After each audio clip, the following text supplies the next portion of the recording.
Hello friends, आज मैं आपको ले जा रही हूँ एक शादी पे। जैसा कि मैं इतने दिनों से कहती जा रही हूँ, शादियाँ होने वाली हैं, शादियाँ होने वाली हैं, शादियाँ होने वाली हैं माशाल्लाह। तो शादियाँ शुरू हो चुकी हैं और मैं बहुत एक्साइटेड हूँ क्योंकि हम बाहर रह रह के जो है ना इतनी शादियाँ हम अटेंड वहाँ पे नहीं करते, बहुत कम होता है, और होता भी है तो एक दिन जाते हैं बिकॉज एवरीबडी इज़ वर्किंग। तो ये एक शादी की शुरुआत है। हमारे जानने वाले हैं कोई, तो निकाह का दिन है आज। जैसा कि आप देख सकते हैं बड़ी खूबसूरत इन लोगों ने जो है अरेंजमेंट किया हुआ है और बहुत अच्छी लग रही थी दुल्हन भी और दूल्हा भी, अल्लाह उनको खुश रखे। और ये जो है ये बिद है, ये जो है उन्होंने बनाई है बोज एंड वाउज के नाम से। ये है एक कंपनी, एक वो है, बहुत ज़बरदस्त ये बनाते हैं और बहुत ही खूबसूरत इनका काम होता है। तो आप इनको भी जाके ट्राई आउट कीजिएगा, इनका पेज इंस्टाग्राम पे बोज एंड वाउज। फिर ये जो है ये माला जो है तैयार होगी दूल्हा और दुल्हन के लिए। और ये मैं आपको बताऊं कि आजकल जो हालात है ना, जो कि सब कुछ बंद है, तो एक हार जो है वो 9,000 रुपीज़ का जो है ना इन लोगों को मिला। कहाँ के 2,500 तक का मिल जाते हैं, यानी 9,000 का एक हार। तो हर कोई आजकल जो है ना वो हाथ जो है ना वो साफ़ करने पे लगा हुआ है दूसरों की जेबों पे। तो मैंने कहा ये आपको मैं क्लियर करूं। अच्छा, फिर यहाँ पे ये वो हो रहा है, निकाह हो रहा है। अल्लाह इन दोनों के नसीब अच्छे करे और इनको एक दूसरे के साथ खुश रखे और एक दूसरे के लिए अंडरस्टैंडिंग और खुशी का सामान बने ये दूल्हा दुल्हन। तो लड़की बहुत प्यारी लग रही थी, लड़का भी। जैसा कि आप देखें आजकल ये फ़ैशन हुआ हुआ है, जैसे ये बनाते हैं इस तरह करके ना, और वाइट पहनाते हैं दूल्हा दुल्हन को। तो दोनों अच्छे लग रहे थे। और मुझे अपनी शादी आ रही थी, याद आ रही थी। और ज़माने में जो शादियाँ होती थी, ऐसी शादियाँ होती थी हबड़ धबड़, जैसे बस गिर रहे हैं, पढ़ रहे हैं सारे, और एक एक तस्वीर में 10-10 सर निकले होते थे।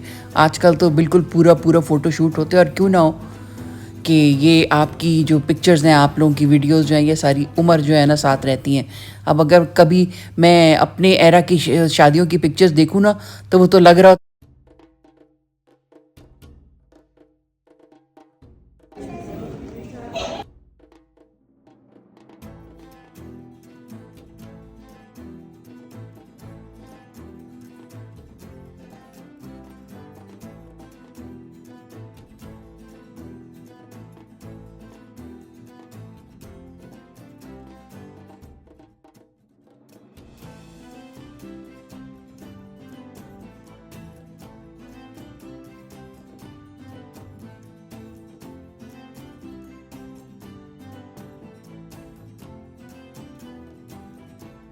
पायस और बहुत सोलम सा कलर है ना। तो ये निकाह का जो सेरेमनी होती है, होती इस किस्म की है। अच्छा, फिर यही इसी दुल्हन ने पहनना है ये वलीमे वाला ड्रेस। तो ये जो है ये मैं आज आपको दिखा रही हूँ कि ये नाज़िश एहतशाम ने जो है इसको डिज़ाइन किया था। और इसका काम देखें आप, कितना खूबसूरत हुआ हुआ है। दुपट्टे पे सारी कामदानी है। मैंने पहले भी आपको दिखाया था हल्की सी झलकी, लेकिन अब मैं आपको फुल फ्लैश दिखा रही हूँ कि कितना खूबसूरत 6 गज़ का कि 6 गज़ का शायद दुपट्टा है, वो कह रही थी। 6 गज़ का ये दुपट्टा है और इसके ऊपर सारा कामदानी और सारा जो है ना उसका काम हुआ है। और ये देखिए कितना नफीस और छोटा छोटा काम है। बड़ा बड़ा जो है ना वो जैसे काम जो है वो अच्छा नहीं लगता। ये देखिए कितना नफीस काम हुआ है इसके ऊपर। और लाइट गोल्ड और पीच का कॉम्बिनेशन है।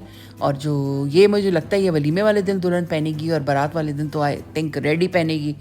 अच्छा, मुझे ये नहीं पता, ये उसकी अपनी साइड का होगा, दुल्हन की अपनी साइड का, मुझे ये नहीं पता। लेकिन क्यों, चूँकि लड़के वाले हमारे जानने वाले हैं, तो ये मुझे पता है कि ये वलीमे का ड्रेस है।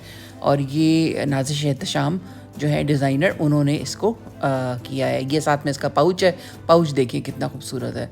इतना फाइन डिटेल्स हुई हुई है, साथ में सारा सितारा लगा है और डायमंड्स भी लगे हैं पूरे साथ में। ये देखें, ये साथ में जिसके एम्बेलिशमेंट लगाई हुई है। दुपट्टा देखें कितना लंबा है।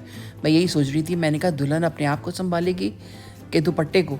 मैं ये लड़कियों से कह रही थी, मैंने कहा यार कितनी भारी चीज़ें दुल्हनें पहनती हैं, ऊपर से जेवरात भी, ऊपर से तस्वीरें भी खींच रही हैं, ऊपर से वो टेंशन भी होती है, अपना माँ बाप का घर छोड़ रहे हैं आप, और आप एक नए घर में जा रहे हैं, क्या होगा क्या नहीं होगा।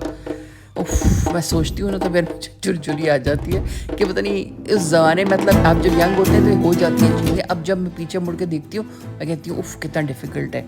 इससे कंपैरेटिवली गोरों की शादियाँ बहुत आसान होती हैं और उसमें एक ही फंक्शन होता है और दुल्हन ने भी हल्के से बिल्कुल कपड़े पहने होते हैं, और जो साथ वाले लोग होते हैं उन्होंने तो अपने पुराने ही कपड़े निकाल के पहने होते हैं। लेकिन हमारे यहाँ शादियाँ बहुत ज़्यादा बड़ा और एक लंबा अफेयर है। तो मेहंदी है, माइयो है, मिलाद है, बारात है, वलीमा है, उसके बाद दावतों के सिलसिले। तो बहुत बड़ी इंडस्ट्री बन चुकी है शादी पाकिस्तान में। कपड़ों का देख लें आप, शादी रिलेटेड, ठीक है, फिर ज्वेलरी देख लें, कपड़ा, जूता, लत्ता, ये वो, फिर इवेंट प्लानर्स। मैं कहती हूँ ओए होए, सारा का सारा जो आपका होता होगा ना जमा पूंजी, लेकिन ये कि this is how it is. हम लोगों का यहाँ पाकिस्तान में ये रिवाज है तो ये चल रहा है, लेकिन थोड़ा सा चेंज होना चाहिए, थोड़ा कमी होनी चाहिए इसमें। से ना लड़की वालों के ऊपर भी बहुत बोझ आता है और कुछ लड़के वालों के ऊपर भी बोझ आता है, लेकिन ज़्यादा लड़की वालों के ऊपर ही आता है। फिर अगर किसी लड़की से बात करूँ ना मैं, तो वो यही कहती है कि आप लोगों ने खुद तो कर ली, अब हम लोग, हमारा टाइम आया। तो हर कोई यही कहता है यार मेरा टाइम है, मैं क्यों कुर्बानी का बकरा बनूं। तो हर कोई जो है ना वो चाहता है कि उनकी फिर बहुत एलेबरेट शादी हो, इसीलिए चेंज नहीं आ रहा, इसीलिए वो सेम वही जो है ना वो लग रहा है, वही हो रहा है, एलेबरेट शादियाँ, ये वो, खाने, बहुत सब कुछ। तो मैं तो अपने 2 सेंट्स दे रही हूँ। मैं ये नहीं कह रही कि ये सही है या वो गलत है, या वो गलत है ये सही है।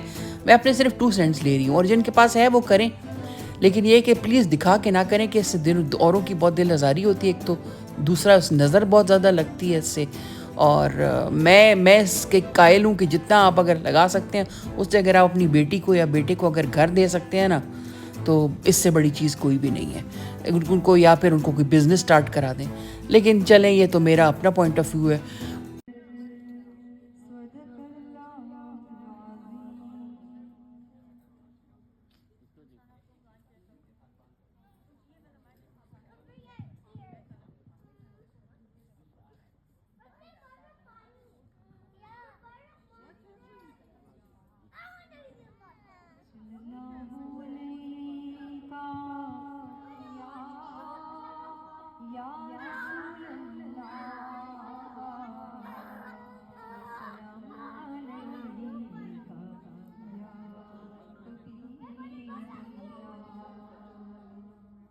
या हबीब